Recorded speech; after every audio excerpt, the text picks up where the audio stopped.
Hi, Adi Burrows and Gleb Alexandrov, and the hard surface modeling industry is really booming right now. If you take a look at ArtStation or any other gallery, you'll notice that robots, space shuttles, any kind of hard surface designs, including sci-fi crates, generate lots of excitement. No surprises, it's one of the most popular branches of 3D modeling. And the amount of opportunities out there for hard surface modelers is immense right now. Concept art for sci-fi movies, props for video games, even the real-world robotic design. If you've ever seen the art of Daniel Bystedt, Master Xeon, Vitaly Bulgarov, Neil Blevins, and any number of amazing hard surface artists, you may know that feeling of awe and excitement. But at the same time, frustration, like how did they manage to pull it off? How do they manage to create such realistic, detailed stuff? And indeed, it might feel like it's something out of this world, like it's not for you. Here is a bunch of the common modeling problems that you might have experienced yourself, and we want to give a huge shout out to people who shared their modeling concerns with us on Twitter and emails. So, triangles and n-gons are certainly a headache, and topology in general is a real head-scratcher when you just start learning the hard surface modeling. The Boolean operations can be really hard to master. It can be so unpredictable and frustrating, and it mangles the topology from time to time. And then we just throw the bevel modifier on top of it and expect it to just work, and it doesn't. Another showstopper on our list is cutting holes into curved surfaces. That one came up a lot. And putting it another way, how to keep the shading looking correct. It's easy to feel like you're hitting your head against the wall with that one. And again, n-gons and triangles. Where can we get away with using them, and when and how do we move them around if necessary? Another issue is how to add in those details, but only where you need it, instead of having loops running off where they're not helping anyone. And the list goes on and on and on. If you have ever tried to create a smooth transition from one shape to another while keeping the topology consistent, you would admit that it's a real pain in the butt. We've all been here, we know how it feels. And for us, it actually took quite a while to accumulate just enough modeling knowledge to say that we are confident about the process.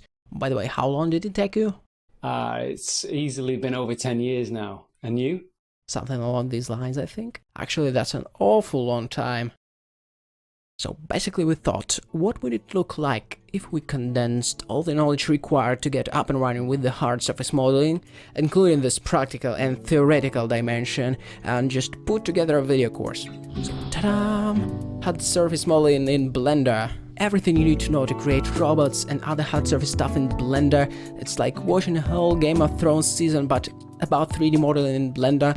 It probably won't make you Vitaly Bulgarov, but by the end of this course you will feel way more confident about your modeling skills. You have our guarantee. So what's inside the video course? First of all, we have what we're calling Side A, the theoretical side. And this is more beginner focused, getting the foundations in place, the essentials, like what even are all the options available to us when we consider modeling and building up our 3D forms. For example, we could go with the standard modeling toolkit like extrude, inset, loop cuts and so on, or instead we can use curves to get what we need, or maybe we can use some modifiers, which will come back in a moment. And what's this once again? Some of the coolest and fastest ways we can get very typical hard surface designs is with the Boolean modifier, and it's crazy how many Boolean operations you can stack on top of one another in Blender. And while it isn't a sculpting course by any means, we'll explore some sculpting options. That's where our modeling theory sections will come in handy. This is where we'll go down the rabbit hole of polygonal flow with loops and poles, quads and n-gons, what they are, where we can get away with them, where we'll likely find them to be annoying, and how to move them around or eliminate them altogether. One of our major workflows throughout the course will be the sub-D modeling workflow. So in this section we'll be going over the ins and outs of this particular workflow. How to keep the major shapes intact, but with control over how sharply they blend into each other. We'll also show many of those same challenges, but approached in a non-destructive way. This is also called the Boolean workflow or the non-destructive workflow. So by the end of the course, we will have plenty of modeling options to get out of any tricky situation. Okay, there are some Blender modifiers that will be heavily relied upon for our hard surface modeling shenanigans. So we'll have chapters dedicated to the bevel modifier and the solidify modifier. We've got the smooth modifier and the shrink wrap modifier and way more.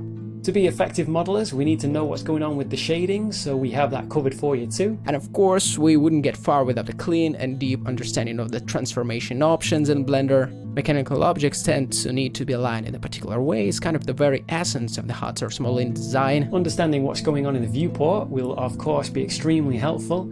Changing lenses and switching between perspective and orthogonal views. Working with background images, for example, will be especially helpful during blocking out. It should all be a pretty good introduction into Blender to get us ready to tackle a more practical side B. Here we'll actually build a robot, several million triangles worth of it. First though, we begin with the ideas, some background, inspiration and general thinking behind the design of our robo. To help, there are some principles of design to bear in mind that never let us down. Why and where to place detail, the guidelines of the shapes, to make it feel like the different parts belong on the same robot. We'll be modeling this guy in an iterative way, blocking out, then refining, then boolean operations and so on. Starting with a blueprint that you can download from the resources pack, by the way. Once the blueprints are loaded up, we're straight out of the gate with our blockout mesh. So with the blockout stage, this is where the modeling journey really gets underway. Then we'll move on onto the refining phase. Here we'll be making much more of a commitment in the shapes. There we'll also be using pieces from the kit bash to help put the legs and base together, and the kit bash will also come in handy for when we break out the boolean modifier and start adding in many more of those secondary and tertiary design elements. This process can be extremely fun, especially when adding all those little details, nuts and bolts and cables and so on. Finally, here is where it really all comes together and we are basically done. Well, almost anyway. We need to see it under different lighting and shaders to be able to really give it a good close inspection. And during that stage of the process, we'll do the last minute tweaks and fixes that spring to mind. And we'll do all of this to create this awesome robot, a pretty large hard surface project where we put all the knowledge from the side A, from the theoretical side A, into practice. And we have a duck. You may ask, what will I need to follow along the course? Well, just Blender, because it's 100% vanilla Blender course, no third-party plugins. Blender right now is in an amazing place. We're going from the current 2.79 to the extra features and eye candy of 2.8. Much of these techniques and principles translate to any version of Blender though, and many ideas even translate between other 3D software packages for that matter. For anyone who will be able to run that meteoric, industry-impacting version of Blender, we will supplement the course with a few bonus 2.8 chapters. Alright, what about difficulty? The first part of the video course, the side A as we call it, is aimed at the beginner users. So it should be very easy to follow, but the side B, on the other hand, requires a pretty solid understanding of the basic modeling tools and principles, user interface and so on. It's aimed at the intermediate users. We'll be designing our robo at a very high speed. If you feel up to the challenge, you can jump into that section right away. But we'd recommend to first watch the first part to warm up. Each section takes about 6 hours to watch, side B is a little bit longer, so that's a lot of modeling content.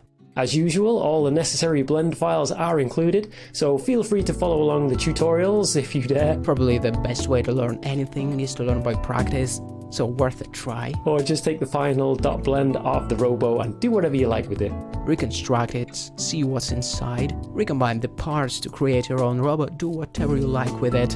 For example, just start experimenting with texturing right away. Maybe that's not the best thing to advise in the modeling course, but whatever you like.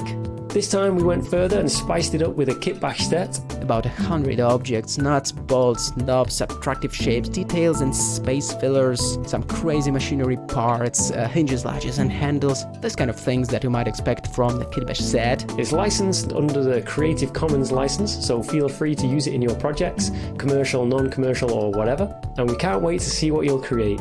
Okay, so after watching this modelling course, you'll be confident with using the modelling techniques from either end of the spectrum, from the sub-D to the non-sub-D techniques. Fast track your modeling career from a rookie to a hard surface modeling master. Fear no handguns. Haha! Start realising your hard surface modelling dreams.